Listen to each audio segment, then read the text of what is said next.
If you would like your students to upload files into your Perusall course, navigate to your library, click Add Content,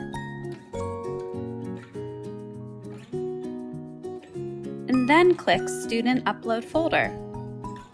A new window will appear where you can name the folder, provide a description, and you can customize the folder. Click OK to finish the creation process. Now, students can go to your course library and see the folder with the blue upload icon next to it.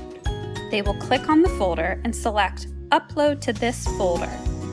Students can upload PDFs, Word documents, or PowerPoint files. Students are also limited to one upload per folder. Once uploaded, document titles will include the uploader's name and can no longer be edited by the students. Once files have been uploaded, instructors can manage them like other files in your library. Expand the folder to reveal all documents, and you can edit the document information as desired. When you're ready, you can create an assignment based on the student's document.